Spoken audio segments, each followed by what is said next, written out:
네, 특징주로 이제 롯데 손해보험을 한번 볼 건데요.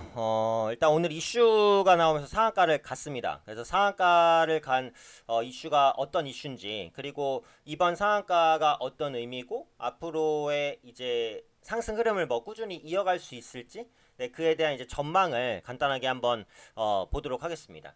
사실 그동안 이제 보험주는 거의 이제 다루지는 않았던 것 같아요.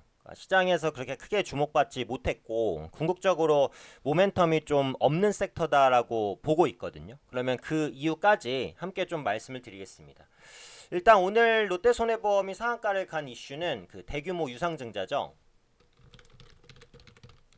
유상증자는 보통 이제 주가에는 악재입니다. 주주가치 희석에 대한 우려 때문에. 하지만은 예외가 있죠. 어떨 때 예외가 있다? 제 유튜브 방송을 많이 보신 분들은 아마 아실 겁니다. 그래서 3자 배정일 때는 네, 예외가 있습니다. 그래서 3자 배정 대규모 유증 이슈로 상승을 했는데 기존에 이제 그 JKL 파트너스가 있죠. JKL 파트너스에서 그 롯데손해보험에 대한 대규모 유증을 발표를 한 거예요. 그러니까 5월에 롯데 지주가 JKL 파트너스의 롯데손해보험에 대한 지분 53.49%를 매각을 합니다. 그래서 롯데손해보험의 이제 주인은 JKL 파트너스가 된다라고 보시면 될 것 같은데 이후에 이제 그 이번 대규모 유증을 결정을 한 거죠. 네, 규모는 엄청나게 큽니다. 3,750억 원. 이게 지금 롯데손해보험이 오늘 상한가를 갔잖아요. 근데 이 상한가를 간 시가총액 기준으로도 3,750억이 안 돼요. 그러니까 정말 엄청난 규모의 대규모 유증이라고 보시면 될 것 같아요. 지분가치 희석에 대한 우려감에도 불구하고 3자 배정 유상증자기 때문에 물량이 출회될 수 있다라는 우려감은 거의 없다라고 보셔야 되겠고 추가적으로 이제 호텔 롯데도 롯데 손해보험과 협력 관계를 유지하기 위해서 유상증자에 함께 참여해요. 이게 이제 긍정적이죠.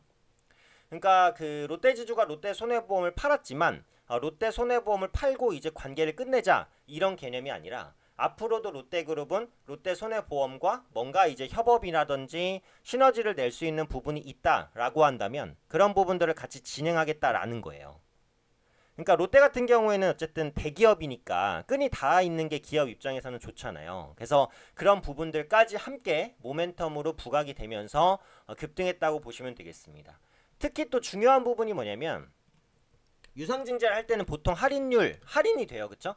그래서 적게는 한 5% 정도, 크게는 1, 20%, 정말 크게는 30%까지도 할인이 됩니다. 근데 보통 이제 할인이 되면은 기존 주주한테는 악재잖아요. 내가 가지고 있는 주식이 종가 대비해서 1, 20% 깎여서 가치가 깎여서 이제 신주가 늘어나는 거니까.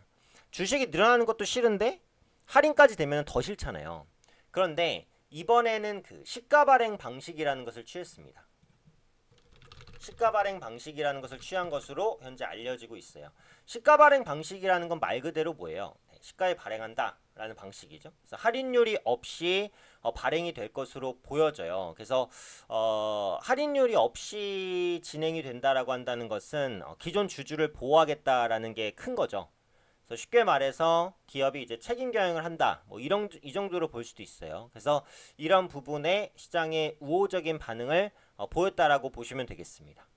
그리고 최근에 이제 보험 업황이 별로 안 좋다 보니까 그 현금 흐름이라든지 이런 부분들이 별로 안 좋아요. 그래서 그런 상황에서 이번 대규모 유증을 통해서 지급 여력 비율도 크게 끌어올릴 수 있을 것으로 보여져서 기업의 이제 펀더멘탈 개선도 긍정적이다라고 보고 있습니다. 다만 이제 이번 상승이 오늘 비록 상한가를 갔지만 그래서 내일 추가 상승 가능성이 물론 높죠. 하지만 그럼에도 불구하고 상승이 길게 가기는 어려울 것이다라고 보는 게 보험주의 업황이에요. 지금은 보험주가 업황이 당연히 안 좋습니다.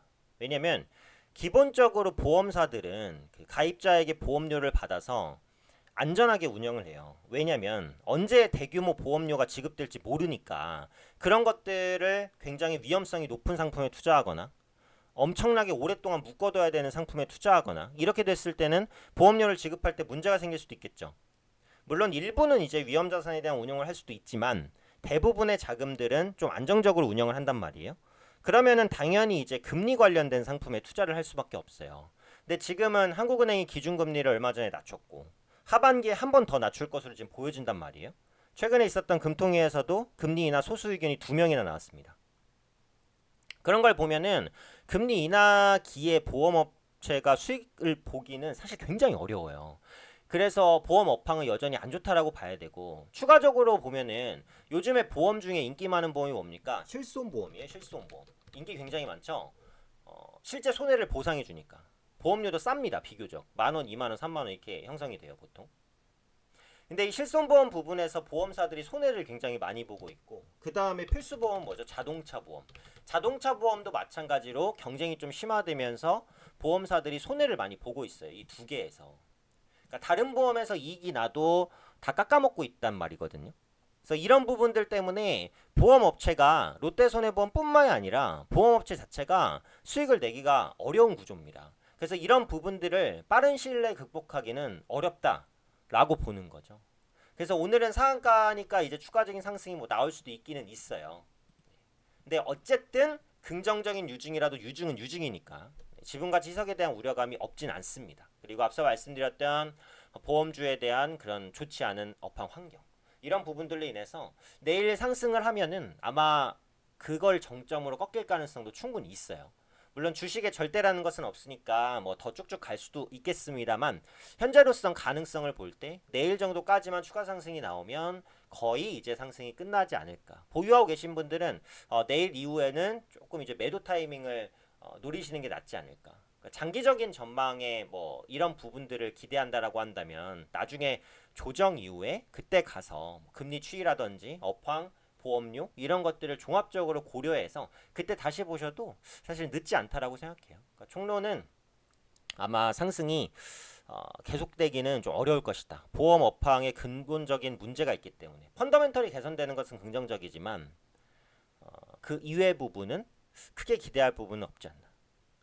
롯데 손해보험을 포함한 보험주에 대한 전반적인 업황 전망까지 좀 말씀드렸으니까 이런 부분들 투자하시는데 좀 참고하시면 좋을 것 같습니다.